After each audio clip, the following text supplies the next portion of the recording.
আর এসবটা একটু ভালো করে দেখান তো। এটা ওয়েসি মিক্স, হ্যাঁ আচ্ছা আচ্ছা ঠিক আছে। পরে এগুলো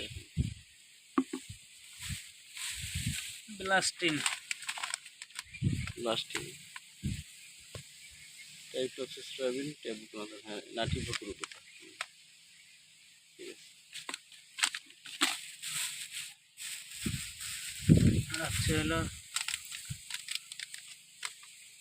প্রোটেক্ট অ্যামাইক্রিন ম্যানডেট এসিআই। এসিআই ওষুধটা ভালো। এটা একটা দিছি, আর একটা হলো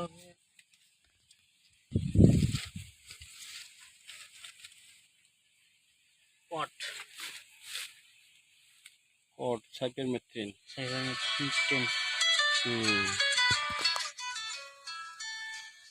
ঠিক আছে।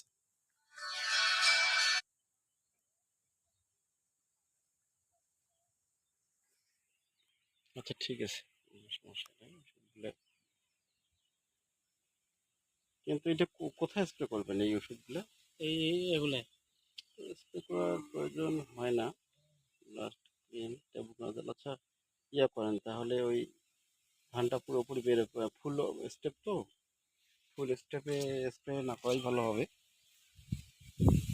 কারণ এই যে ফুল স্টেপে স্প্রে করলে অনেক সময় ওই ফুলগুলো ঝরে যায়। হ্যাঁ ঝরে যাওয়ার ফলে ধানে একসময় চিটে হয়, পাতা নয়। ঠিক আছে, এই জন্য আমার মনে হয় যে একবারে ঝকঝক করে বের হয়ে যাক, তারপরে স্প্রে করেন, আমার মনে হয়।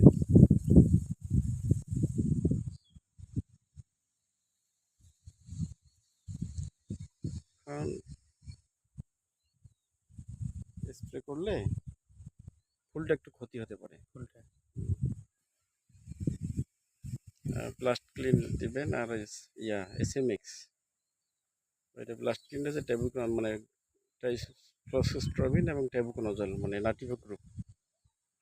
আর সাথে একটা দেখলাম অ্যামাইক্রিন ম্যানডেট। ঠিক আছে, ওষুধগুলো ভালো, স্প্রে করেন। তবে এইটা শেষ পুরোপুরি হেলার পর একটা ইয়া দিবেন, টুপার দিয়ে দিবেন, টুপার বা স্টেনজা। এটা হচ্ছে ওই শীষ ব্লাস্টের জন্য। অনেক সময় ধান বের হওয়ার পর যে গিট ব্লাস্ট হয়, শীষ ব্লাস্ট হয়, এই সমস্যাগুলো আর হবে না। ঠিক আছে, আসসালামু আলাইকুম। আর আমার পাশে থাকুন, যে কোনো কমেন্ট, শেয়ারে, লাইকে জানিয়ে দিবেন কী সমস্যা আপনাদের কৃষি বিষয়ে। আসসালামু আলাইকুম।